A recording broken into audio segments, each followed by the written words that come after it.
Today we're going to talk about the iPhone 14 Pro Max almost a year later. Let's get into it.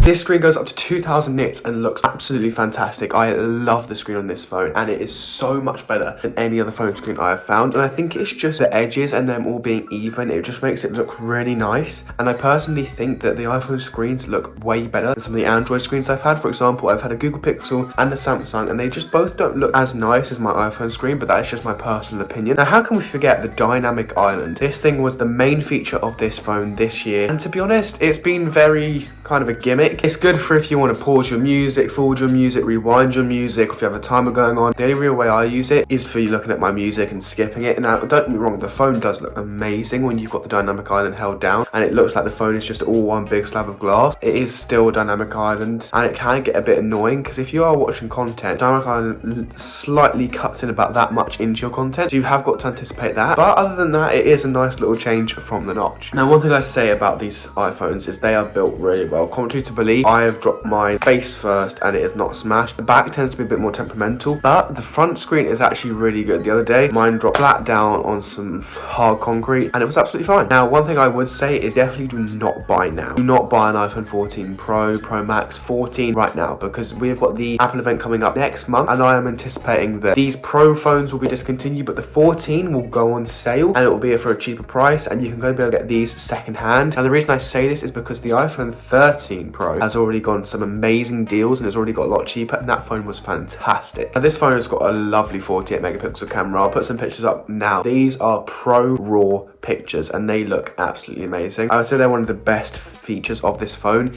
is just being able to shoot photos in RAW because you can get a really nice result when you shoot in RAW and it looks nice. You can edit your photos better and I do think it looks a lot better overall. This 40 megapixel camera also allows for a little 2x button, so now instead of having just a 1x, a 3x and a 0.5, you now have also the 2, which I think for me, I just prefer to have no digital zoom and I just would rather have a high quality 48 megapixel photo that I can zoom in on rather than having to go on a camera that's been zoomed in digitally. But all your photos will get bin down to 12 megapixels anyway. It's just nice to have that extra bit of clarity in your photos. Now, for me personally, I've got a 128GB version of my phone because I don't think that it is worth buying more storage on phones because everything can get backed up digitally. Now, some people aren't going to like the fact that you have to buy everything digitally and it all comes out as a subscription every month. But for me, I'd rather pay a subscription every month than pay that premium up front because we don't have our phones for long. Personally, for me, I've switched my phone about 3 times over the last year just because I like different phones. I like changing it up. There's no point me buying a more expensive phone for more storage. I just like switching phones. So for me, it makes more sense to have mine backed up to iCloud and Google Photos. But I'd always recommend having it in 2 different places. Now, this is going to be pretty weird to have it in 2 different places, but honestly, it is absolutely amazing being able to have things on iCloud and Google Photos because if one of them goes down for any reason, you've still got it backed up in 2 different locations. Now, I would say make sure you do have it backed up on somewhere physical as well, but having it backed up in the cloud is also a really good option. Now, one thing that is hopefully going to get solved in this year's iPhone is the lightning port. Now, I know every single person has talked about this, but the lightning port is so outdated now. Like, it should not still be on this phone. I don't understand why it is. It's a pro phone. It shouldn't have these gimmicks and these little things that are just stupid, really. Like, for me, I prefer to have a USB-C port. I love USB-C. Having got an Android, it's so convenient. My Mac charger can charge both my laptop and my phone. It's just such a nice feature to have. Like, just to be able to have a USB-C port.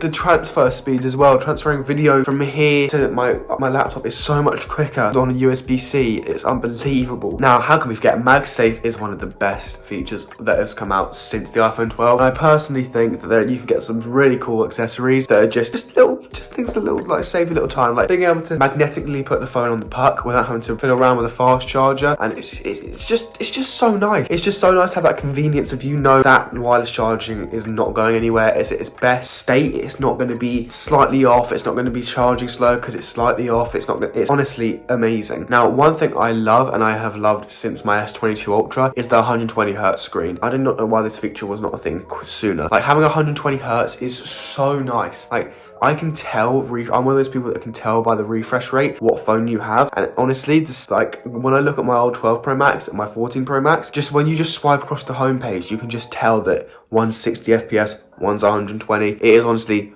really nice to have this feature, and it's just one of those little things that is just nice, but when Apple does it, they just do it best. Like when I had my Pixel and my S22 Ultra, they both did 120 Hz, but I found that it didn't feel like it was doing it because it doesn't refresh as quickly in the background. Like iPhones are refreshing all the time really quickly in the background compared to Android phones where they're not. Honestly, this phone is amazing. Now, talking about the speakers, I'd say the earpiece speaker is actually really good, and it's one of the best ones I've had on an iPhone. It's really clear, you can hear people really well, and the bottom speaker is also really good. So for when you're watching content, it's really nice to be able to have one speaker on the left, one speaker on the right, and it does actually fire really loud, which is a really nice thing to have because good speakers on a phone are always amazing. Now, one thing I've noticed, I switched away from iPhones last year, and that was when the iOS was sort of stable, but now iOS has become a lot less stable than it once was, and I don't know if it's because Apple is spending more time on Vision Pro, but for me it just seems like iOS is a bit more buggy and it's starting to be a bit more like Android in some ways with the bugs and the little stupid things that keep happening. But other than that, I'd say that iOS is overall pretty solid, but there is just some annoying little bugs happen. Like if I force close an app, I go to open it again, it will crash again. What? Why? How has that not been fixed? Just quickly to jump in, I'd also say the battery on this phone is really good compared to my old 12 Pro Max and some of the Android counterparts I had, like the S22 Ultra and Google Pixel 7 Pro. The battery on this is absolutely amazing. 2-day battery life at least. So honestly, do not worry about battery life on this phone. It's amazing. Now, moving on to the last thing, I would definitely say that this phone is so similar to my 12 Pro Max. Like, other than the front changing and the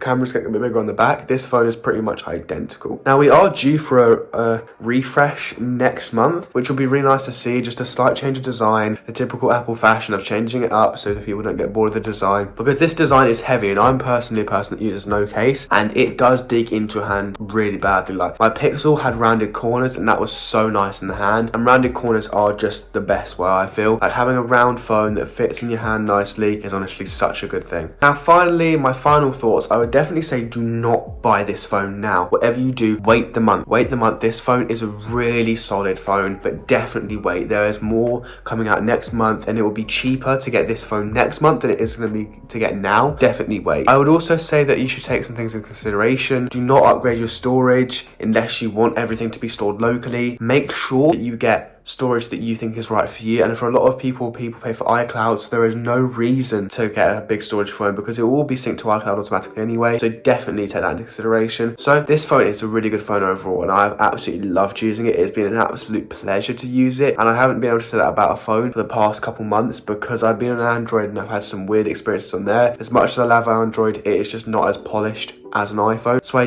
definitely make sure that you consider this phone if you're going to get it, but wait till next month. Just wait until next month. So that's all I have to say. I've been Harry. I'm out. Peace.